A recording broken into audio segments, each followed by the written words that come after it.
as considerações iniciais, o padre Dionê Quintal. Terna a todos que nos acompanham através da Rede Vida. É uma alegria enorme estar aqui para abordar este tema, a Eucaristia, a força da Eucaristia, um tema do interesse de todos nós. Certamente poderemos refletir bastante durante esse período que aqui estaremos e ainda sobre o exemplo da Lola. Pude conviver com ela durante 13 anos e tenho assim muitas experiências bonitas para compartilhar com todos. Primeira pergunta é do padre Marcelo. Padre Paulo, nós estamos falando sobre a força da Eucaristia e o exemplo da Lola. Sabemos que a Eucaristia era uma força em sua vida. Mas quem era a Lola? Gostaríamos de ter assim, um perfil da sua pessoa, onde e quando ela nasceu, o contexto da sua infância e juventude. Que bom a gente poder descobrir um pouco sobre essa figura ímpar, a Lola, que marca a nossa história. Ela nasceu no começo desse século, 1913, na pequena cidade do interior de Minas Gerais, Mercês, e depois a sua família transferiu-se para a cidade de Rio Pomba.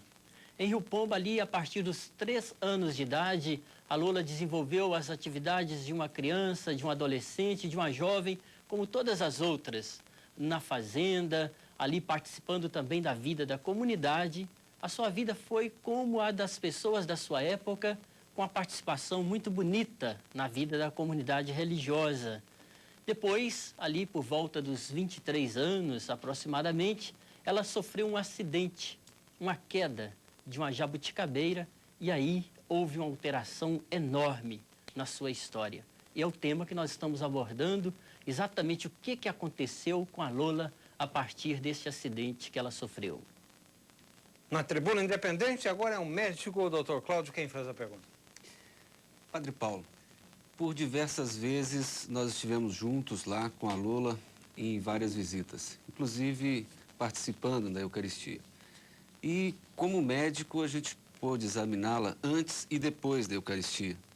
E é gritante a forma com que a Lola realmente, depois da comunhão, se apresentava para a gente. Até clinicamente ela se apresentava melhor. Eu queria que o senhor comentasse isso e passasse a impressão do senhor para a gente como que era antes e depois da comunhão da Lola. Esta pergunta, doutor Cláudio, eu quero agradecer porque ela realmente nos faz pensar sobre o aspecto essencial da vida de Lola. Seu nome, Floripes Dornelas de Jesus, ela viveu assim da Eucaristia, interessantíssima a vida da Lola.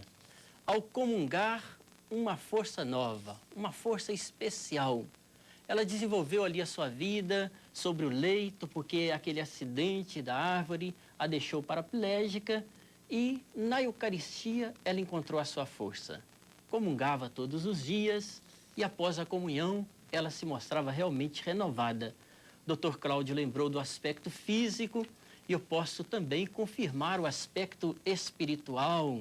E ali, com aquele bom humor que ela sempre cultivou, além disso, eu sempre dava um sorriso para ela após a missa e dizia: Lola, como a missa nos faz bem.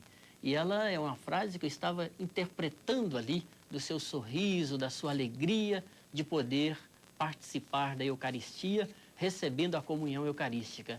A Eucaristia realmente era tudo na vida da Lola. Tribuna Independente, a força da Eucaristia na pauta da Tribuna Independente, com o nosso querido Padre Dionê. Ele é de Barbacena e é o vigário episcopal da Arquidiocese de Mariana. Padre Paulo, tive a alegria e a felicidade de conhecer a Lola e de visitá-la em algumas oportunidades em sua companhia. Sempre fiquei impressionado com a sua capacidade administrativa. Com grande eficiência, ela se apresentava administrando as atividades agropecuárias da sua propriedade. Como o senhor explica, tratando-se de uma pessoa paraplégica, em sua cama, recolhida sempre em seu quarto, como ela podia administrar tão bem a sua propriedade e as atividades ali desenvolvidas? Esta pergunta nos ajuda a conhecer mais o aspecto, vamos dizer assim, de uma vida humana com muitas qualidades. A Lola tinha o dom da liderança. Ela reunia as pessoas para desenvolver as mais variadas atividades. Do ponto administrativo, nada era decidido naquela fazenda, que era sua propriedade, sem a decisão dela, na verdade. Ela estava à frente de tudo. Um tino administrativo formidável. Apesar de ser uma pessoa, sim, ligada mais à contemplação, de estar ali, diante da Eucaristia, dividindo seu tempo com as orações e outras atividades, ela sabia muito bem administrar. Ela tinha o dom da administração. Ela não se deixava levar assim por uma atitude alienante ou desprezível, mas ela era assim administradora de mão cheia, podemos dizer. Tinha um senso da justiça, do equilíbrio. Realmente esse testemunho de uma boa administração ela sempre deu. Paulo, Santa Margarida Maria de Alacoque, em Paray-le-Monial, na França, foi escolhida pela Divina Providência para difundir e propagar esta abençoada espiritualidade do coração de Jesus. Lola, profundamente devota do coração de Jesus em toda a sua existência. Será que dentro dos planos da Providência, nessa virada de milênio, ela não poderia ser uma nova edição de Santa Margarida no gênero dela, com essa vivência toda? Com toda certeza, porque a Lola, ela dedicou tudo ao Sagrado Coração de Jesus. Uma vida assim de uma mística muito rica, e ela concentrou a sua reflexão, a sua espiritualidade no Sagrado Coração de Jesus. A sua frase principal era esta: tudo por vós, ó Sagrado Coração de Jesus.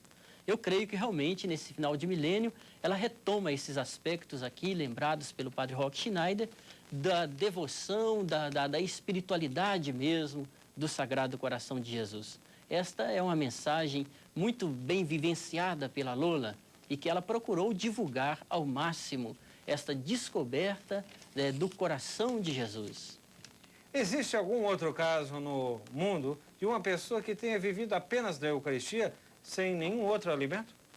Sim, existe sim. A Teresa Neumann, na Alemanha, e este caso da Lola está nesse aspecto, né? De viver da Eucaristia. Eu queria até que a gente acompanhasse agora algumas imagens para a gente conhecer melhor, né? Como que é a vida dessa criatura, a Lola, desenvolvida ali na cidade de Rio Pomba, Minas Gerais. Ela que viveu ali da Eucaristia. Então as imagens poderão ilustrar ali, vocês estão vendo agora a Igreja Matriz de Rio Pomba, cidade simpática, paróquia de São Manuel, do Padre Marcelo, que está aqui conosco, o jardim lá com a água, a fonte da água viva. Tem um pensamento que diz que o padre deve ser uma fonte de água viva na praça, né? Sinal de vida para o povo. Então a Lola tinha mensagens bonitas para os padres, e o Padre Sérgio e todos que nos acompanham, que o padre deve ser assim uma pessoa otimista, que planta um jardim. Cada ano que passa é um canteiro do jardim que está pronto, que foi preparado. É assim que ela fazia as comparações a respeito dos anos sacerdotes. Ali vocês estão vendo agora as imagens do velório. Foram milhares de pessoas que compareceram. O velório começou no dia 9 de abril deste ano, né? Terminou no dia 10, no dia seguinte. Na missa de encerramento, nós calculamos, a Polícia Militar calculou uma presença de aproximadamente 15 mil pessoas. Ali houve aquela fila, as pessoas passando, manifestando seu carinho ali na urna, né? Seu corpo. Os sacerdotes, 25 sacerdotes, concelebraram a missa. Dom Luciano estava na Colômbia, mandou uma mensagem muito bonita. Ele visitou a Lola muitas vezes, se encantou muito mesmo com a maneira da Lola viver a sua vida. Ali são sacerdotes no altar da Matriz de São Manuel, em Rio Pomba, na missa Ezequiel, a última missa antes do sepultamento. E os fiéis, momento da encomendação, foi presidida pelo pároco também da outra paróquia de Rio Pomba, o Padre Evaldo Bustos Inato, e o povo ali, né? Essa celebração foi uma mistura, assim, de dor, de separação, de saudade, mas de alegria também, porque era uma entrada de uma santa no céu, né? Foi uma festa da entrada da Lola no céu. Foi a primeira sexta-feira depois da Páscoa. A primeira sexta-feira de abril, sempre dedicada à primeira sexta-feira ao Sagrado Coração de Jesus. A primeira sexta-feira seguinte, a sexta-feira seguinte foi a primeira da Páscoa, foi quando ela faleceu. O carro do Corpo de Bombeiros e a multidão que está ainda vindo ali atrás, no restante ali da praça, toda uma caminhada que foi feita, entre palmas, lágrimas e a festa mesmo da entrada desta criatura tão abençoada, que deixou uma mensagem tão bonita para nós. Viveu da Eucaristia e foi uma apóstola da Eucaristia, incentivando as pessoas a se aproximarem da Eucaristia. Lá do quarto dela, ela contava para a gente, às vezes, eu estou desenvolvendo agora, eu estou fazendo um apostolado em tal bairro, em tal cidade, com a liderança dela. Uma maneira bonita de se dedicar. Novamente a foto em que eu me encontro ao lado dela. Aquele sorriso, aquela paz dela, ali mais fragilizada, né? Já agora, ali com seus 83 anos que essa foto foi feita. Então, Padre Sérgio, muitas pessoas, outras pessoas no mundo viveram só da Eucaristia e a Lola viveu da Eucaristia e é mesmo uma apóstola da Eucaristia. Só para entender aqui do Mário e atender o Mário lá de Belo Horizonte, a Lola realmente alimentava só da hóstia, como falam? É só isso? O dia inteiro? Como é que fazia isso? Sim, exatamente. Até a palavra não é alimentar propriamente da hóstia, mas alimentar-se da Eucaristia, da comunhão Eucaristia. Quando a gente fala alimentar da hóstia, podia dar a impressão que ela mais de uma vez fosse ali ingerindo alguma hóstia. Não é isso. Ela comungava ali uma vez por dia. Vivia da Eucaristia. Eu perguntava, Lola, mas o dia vai passando, não dá vontade assim de tomar uma outra alimentação? Não, Padre Paulo, eu não sinto fome. Eu não sinto sede, eu não sinto sono. É uma vida diferente, né?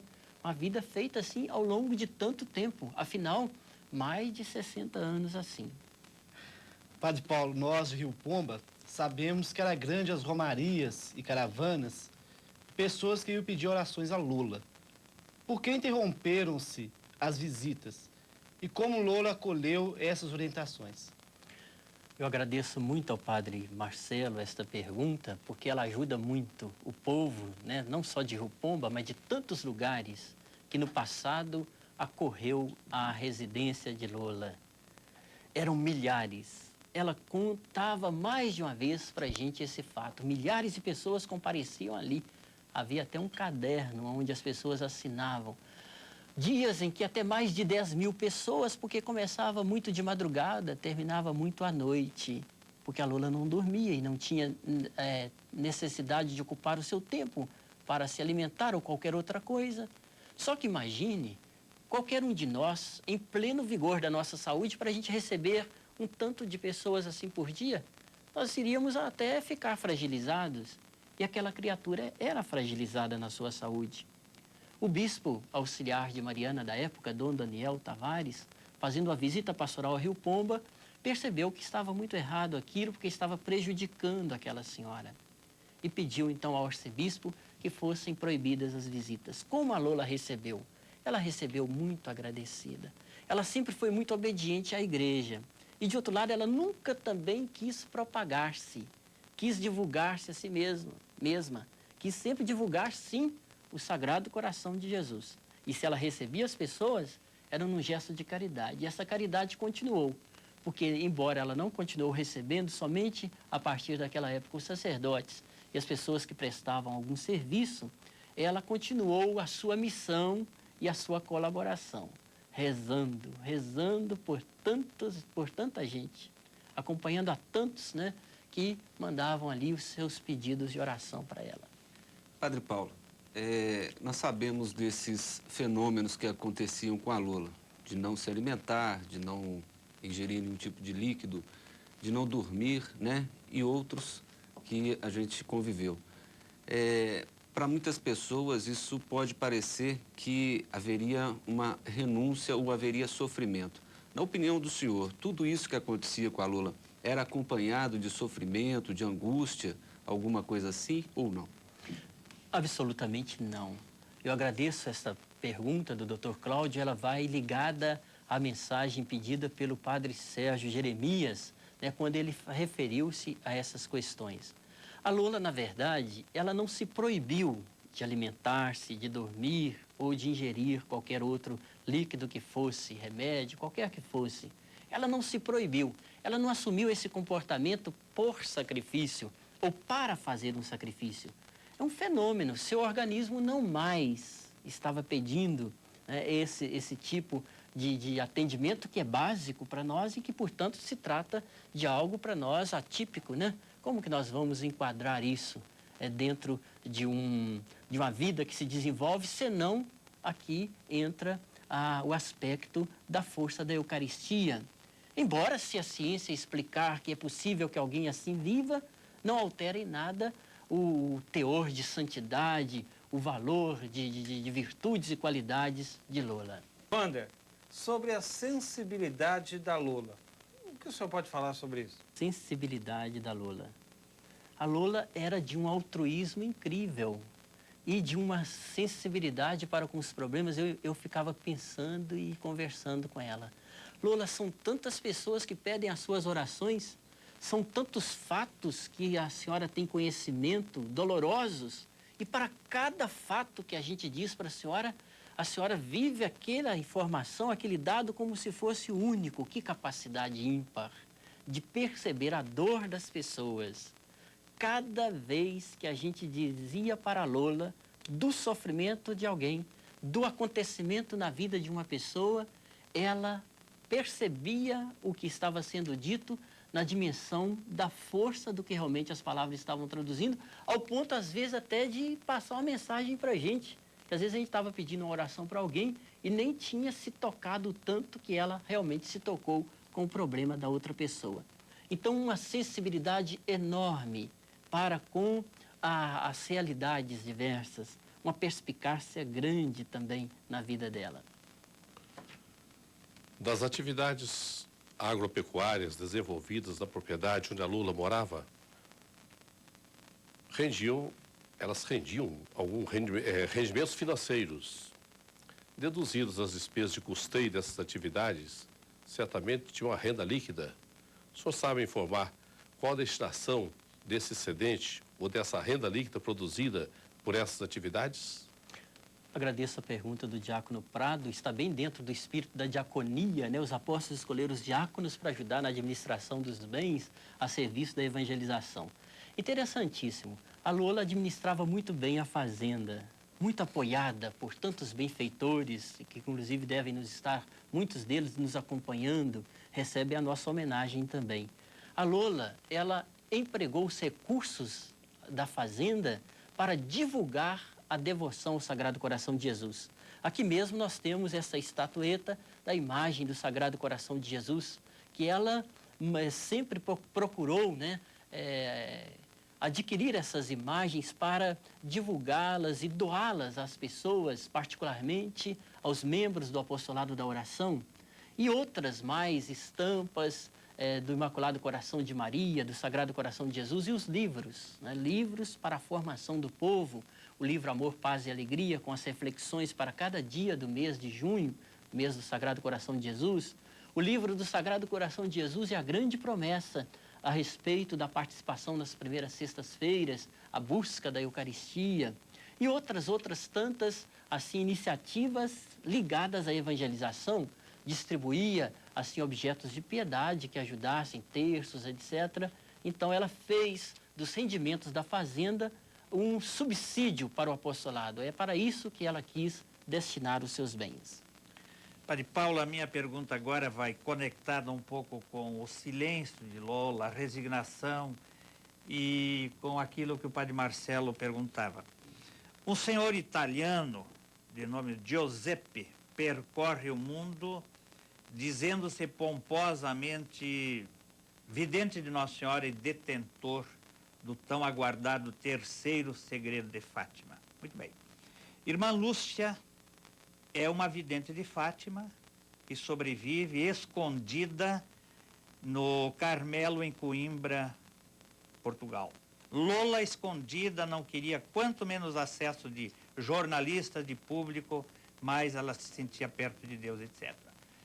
A verdade, na sua opinião, dos privilegiados de Deus, de Nossa Senhora, é alardear pelo mundo que eles são videntes, que eles têm graças especiais, ou o silêncio de Irmã Lúcia, da Lola, etc.?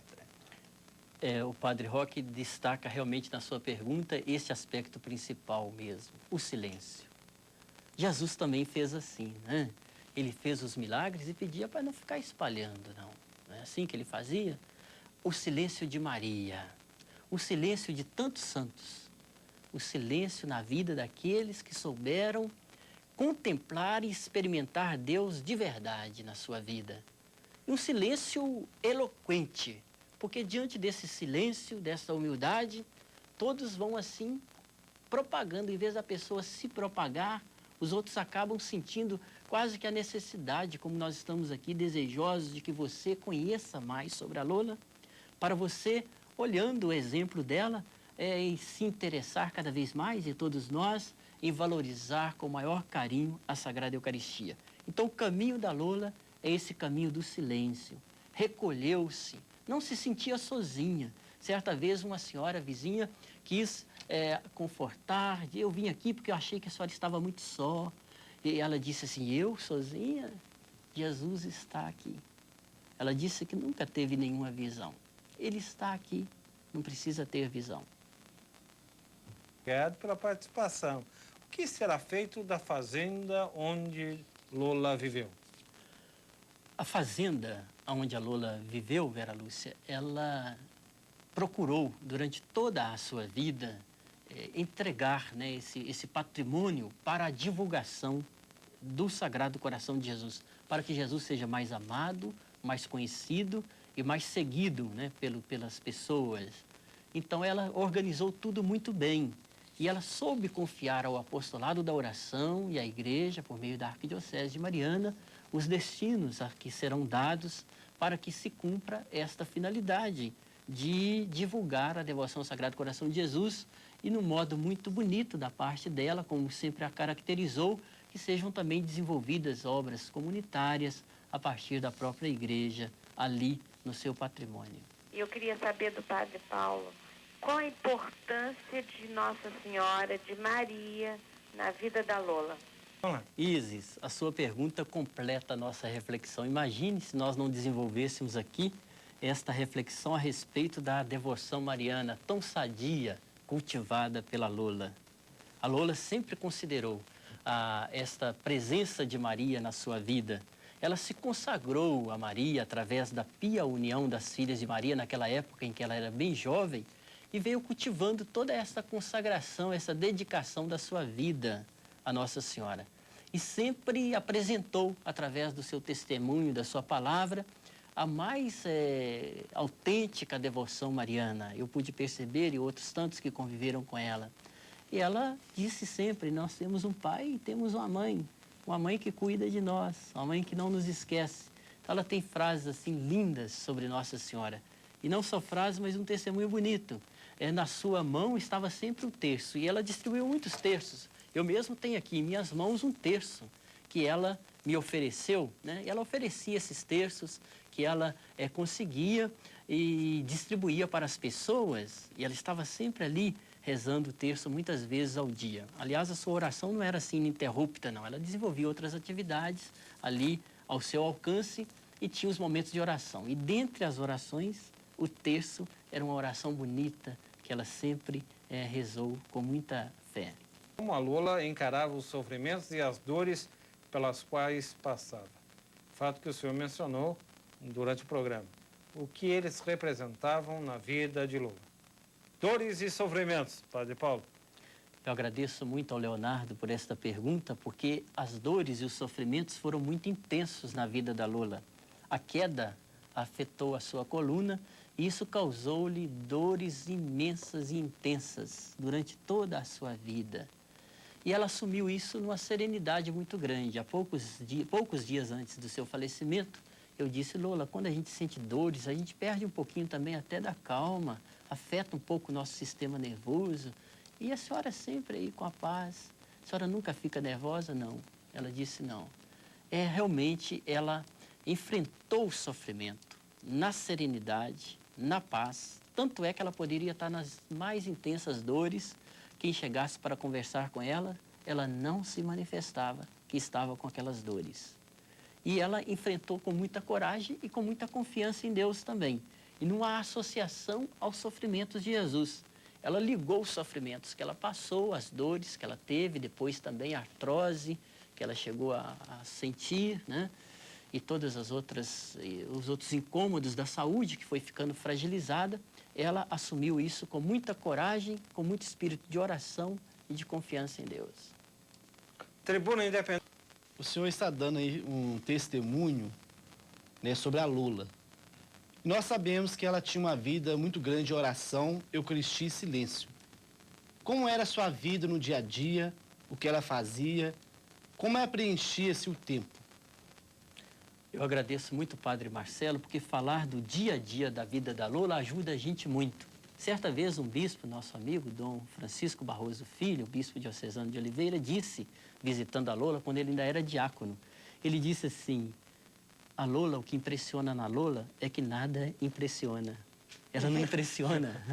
Ela é tão natural, ela conversa com a gente de uma maneira tão natural. O dia a dia dela era feito assim, aqueles momentos de oração. Por exemplo, o Ângelus, ela rezava às 6 horas da manhã, ao meio-dia, 6 horas da tarde. E me disse que o melhor horário para a oração que ela encontrou sempre era das 9 horas da noite às 5 horas da manhã, que o silêncio era intenso. E ela ainda disse que de dia, durante o dia, ela rezava ajudada pelos passarinhos cantando naquelas matas da fazenda, e à noite pelos grilos. E ela tinha os momentos de oração e os momentos também em que ela desenvolvia atividades. Ela fazia pequenos trabalhinhos, seja aí algum bordado, depois também alguns vasos de flores feitos assim em papel, de uma maneira muito delicada. Os trabalhos artesanais da Lola eram muito delicados, eram realmente assim muito comunicativos de alguma leveza especial. Então a vida de tão normal que impressionava de não impressionar, como diz o Dom Barroso. E ela dividiu o seu dia assim, né, com essas pequenas atividades. Momentos de oração, trabalhinhos ali, e recebia também, evidentemente, as pessoas que cuidavam da fazenda. Ela tinha essas ocupações dos contemplativos, que tem um momento para rezar e um momento também para desenvolver atividades. A mensagem de Dom Luciano Mendes de Almeida para os funerais de Lola. Disse, eu próprio me beneficiei muito das orações da Lola, para mim, para minha família e para a Arquidiocese de Mariana. Padre Paulo, na última noite em que estivemos com a Lola, e nós estivemos até próximo do horário do falecimento dela, deu tempo da gente conversar, deu tempo da gente comungar com a Lola e deu para sentir naquela noite que ela realmente estava diferente naquela noite. Ela não tinha tantas dores quanto tinha nos outros dias próximos. E naquela noite eu senti uma diferença muito grande nela em termos de alegria, realmente. O senhor sentiu isso na Lola, nos últimos momentos dela? Como é que o senhor pôde sentir esses últimos momentos da Lola? Eu não apenas senti, como também pude ouvir da sua própria boca, porque eu comentei com ela, uma vez que os seus braços naquele momento estavam também imobilizados por causa da situação da saúde dela. Antes ela estava movendo naturalmente os braços, eu disse, Lola, a senhora não está conseguindo fazer nem o sinal da cruz com a mão. Mais um sacrifício para o Sagrado Coração de Jesus. Mas lá no coração está fazendo bonito, hein? Ela falou, sim. E eu falei, os sofrimentos estão muitos, muitos mesmo. Mas o coração está feliz, não está? Ela sorriu e falou, está feliz. Depois, um fato interessante desses últimos momentos é que já eram quase 22 horas. E nós tínhamos que regressar a Barbacena, ela muito preocupada conosco, sempre assim que ela agia, né? E, ao mesmo tempo, a gente preocupado com ela, tão frágil. Eu disse assim, a senhora quer que eu celebre a missa? Sempre que eu ia, eu celebrava a missa. A senhora quer que eu celebre a missa? Ela disse assim, o senhor está me perguntando se eu quero que celebre a missa? Quero, né? Assim, uma coisa bonita, lúcida, cheia de paz e vivendo, assim, essa passagem dela, né? Para a presença de Deus. Daí, a poucas horas, ela faleceu. Isso. Boa noite. Queria perguntar ao padre Paulo se a medicina explica esse fenômeno. O que o senhor tem de dados com relação à questão clínica? Como é que isso era possível, padre Paulo? Quanto ao aspecto da ciência e da medicina, eu sempre penso assim, é uma questão em aberto, né? Pode ser estudada, a ciência poderá comprovar que uma pessoa tivesse a capacidade de prolongar assim tantos anos, né? Mais de 60 anos desse jeito, e os quadros de anorexia, etc., não permite um prolongamento, pelo que a gente sabe, há tanto tempo assim. Na verdade, se um dia a ciência vier a comprovar que é possível uma pessoa viver assim, em nada afetaria aquele testemunho eucarístico dado pela Lola, porque a sua vida é muito linda, mesmo que na sua vida não tivesse a presença desse fenômeno de ela não sentir fome, sede ou sono. Paulo, as atividades exercidas enquanto a Lola vivia continuam sendo realizadas agora, após a sua morte? Esta pergunta do Diácono Prado, né, ela nos faz agora retomar aqui um tape. Eu queria que fosse agora apresentado um tape, ali com algumas daquelas marcas da vida da Lola, fotografias, aliás, que lembram para nós como que está essa situação do que a Lola desenvolveu, em que lugar, né, ela desenvolveu essas atividades e que finalidade, né, na verdade, ela dava a essas iniciativas que ela tinha, todas elas voltadas para a divulgação do coração de Jesus. Então, se puder colocar o tape para a gente poder... Ah lá, já estamos vendo ali o portão, né, de acesso à residência da Lola, ali naquela simplicidade daquele lugar, naquela paz. É um patrimônio, uma fazenda, né, cujos rendimentos, ali está a casa, né, a casa da fazenda. Os rendimentos de tudo que acontece ali é só para o Sagrado Coração de Jesus.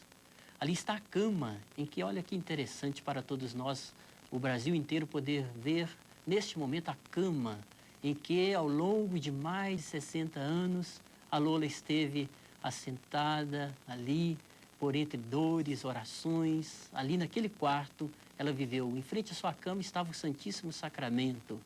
Ali, naquele altar do Sagrado Coração de Jesus, aquela imagem que está ali entre as cortinas, logo abaixo, um sacrário com as reservas eucarísticas, onde eram celebradas as missas. Eu mesmo, ao longo desses últimos 13 anos, celebrei uma vez por semana ali com ela. Muitas vezes, somente ela e eu. Muitas e muitas vezes. Aos trabalhinhos que a Lola fazia. Ali, como que ela enfeitou aquele crucifixo e como que ela fez aquele vasinho. Aquele vasinho de flores, tudo foi feito por ela. É algo tecido ali, né, em forma de tranças, feito ali no papel, uma coordenação motora muito boa, né? Ali o altar, onde está o Santíssimo Sacramento, é onde os padres, né, rezamos a Sagrada Eucaristia. No dia que eu coloquei aquela pequena lâmpada ao lado, ela diz assim, Jesus é tão bom, ele é a grande luz e ele aceita uma lâmpada mesquinha que a gente coloca aos pés dele. Uma palavra que ela usou. Ali está, né, o quadro da entronização que ela tanto se empenhou e que continua sendo feita essa obra, na pergunta do Diácono Prado, de entronizar o Sagrado Coração de Jesus e Maria nos lares, que é a grande obra feita pelo apostolado da oração e que a Lola abraçou com tanto carinho. E a pergunta da Isis, né, está aí, ó, o diploma de consagração da Lola a Nossa Senhora como filha de Maria. Com que carinho a Lola procurou viver assim como filha de Maria. Foi sepultada com o uniforme dessa associação. E ali o oratório colocado no altar, esse oratório daí é um que foi doado a Barbacena, com a dedicatória muito bonita, mas ela doou a inúmeras cidades, a inúmeros grupos de apostolado da oração, né, dos homens particularmente, que ela tinha o interesse de trazer os homens para participar na comunidade. Dizia sempre, as mulheres vêm com mais facilidade, é preciso incentivar a participação dos homens. Então ela oferecia esses oratórios para visitar as casas. Então, ela mesma que preparava, enfeitava tudo ali e dava de presente. Que ela dizia assim, Jesus já foi vendido uma vez, não pode vender Jesus não pode fazer da sombra de Jesus um meio para ganhar dinheiro não. Tem que administrar bem as coisas para com os rendimentos fazer a evangelização acontecer. É bonita a mensagem dela. Como posso Não. Quanto tempo Lola se alimentou só da Eucaristia? Eu agradeço muito a pergunta da Neuza Maria e quero também transmitir o meu abraço ao meu colega Paulo Edson, Padre Paulo Edson, da cidade de Conselheiro Lafayette. Quanto tempo, pergunta a Neuza Maria, a Lola viveu somente assim da Eucaristia? A queda da jabuticabeira aconteceu em 1937. A partir de então, ela veio reduzindo, né, muito a sua alimentação. Era um caldo de frutas que ela tomava e depois foi suprindo totalmente. Então, 60 e poucos anos, a média de 60 anos que ela passou assim, vivendo somente da Eucaristia. Filha da Lola, se ela tinha parentes, quem cuidava dela? É a irmã Teresa quem faz a pergunta. Muito obrigado, irmã Teresa. Falar da família. A família é o patrimônio de todos nós, né? A Lola era de uma família numerosa, 11 irmãos, né? De todos agora já falecidos. Da família da Lola, temos agora só os sobrinhos da Lola, né? Os outros parentes mais próximos todos já faleceram. Sendo que quem cuidou mais da Lola foi a sua irmã Dorvina. Quando a Dorvina veio a falecer, a sua prima, Dona Isaura, ali esteve. Depois outros parentes, até que nos últimos 7 anos ela ficou ali mais mesmo sozinha, naquela fazenda, na contemplação. Sobre a família da Lola, eles vivem em algumas cidades, né, de Minas, em algumas capitais, e eles agora reduzem-se a primos, sobrinhos, né, e não mais nenhum irmão, porque a última irmã dela faleceu há aproximadamente 4, 5 anos. Paulo, você celebrou, como deixou informado, centenas de vezes naquele cenáculo da humilde sala do quarto de Lola. Eu também celebrei algumas vezes. E detalhe, não foi lembrado aqui, Lola mística, Lola com os pés no chão, tinha uma televisão pequena lá no cantinho. E só ligava uma televisão esporadicamente nas horas religiosas, Rede Vida. É uma alegria, viu? O seu João deve estar pensando, pô, não falaram Rede Vida, eles via Rede Vida? Via sim, só Rede Vida. Suave veneno das Globo, essas coisas, por amor de Deus. Muito bem, mas eu quero chegar a outro ponto que você tocou. Eu acho que Lola está fazendo um milagre, sim, muito claro em Rio Pomba. Como diretor nacional do Apostolado da Oração, conhecendo muitos lugares do mundo do apostolado, em geral, 90, 95% dos integrantes do Apostolado da Oração são santas senhoras. Rio Pomba tem mais de 400 senhores, 500 senhores que essa noite estão nos acompanhando. Será que não é um milagre isso, que nós temos tantos senhores, homens, no Apostolado da Oração de Rio Pomba? É verdade, Padre Roque Schneider. E o milagre é maior ainda, porque são aproximadamente 1000 integrantes do Apostolado da Oração masculina em Rio Pomba. E a Lola, ela operou esse milagre pela força que ela deu ao Apostolado da Oração em tantos lugares. Ela foi, assim, alguém que exerceu uma atividade missionária muito bonita junto ao Apostolado da Oração. Intensificou mesmo. Em Barbacena, onde vivo, o Apostolado da Oração nunca cresceu tanto quanto enquanto ele vai recebendo esse apoio da Lola e esse incentivo dela. Em Rio Pomba é o milagre que o senhor está constatando. E não posso deixar de dizer, né? A Lola não tinha uma televisão no seu quarto. Uma vez ela ganhou uma televisão e perguntou-me o que eu achava, porque ela não assistia televisão, mas disseram para ela que agora tinha a Rede Vida naquela época, quando surgiu. E o que eu achava? Eu falei assim, eu acho que é isso mesmo, a Rede Vida vai trazer tanta coisa linda aqui para a senhora poder degustar e acompanhar também com as suas orações esse trabalho tão bonito. Então ela acompanhou pela Rede Vida a visita do Papa ao Brasil. Ela disse assim, eu queria ser um passarinho que tivesse pousado lá no braço da cadeira lá do Papa, lá, bem pertinho dele. Acompanhou tudo pela Rede Vida, assistia às celebrações da missa, etc. Mas assim, não era que ela ficasse sempre na televisão. Ela praticamente ligava a televisão quando a gente estava ali com ela, porque era uma criatura do silêncio, ali, da sua oração.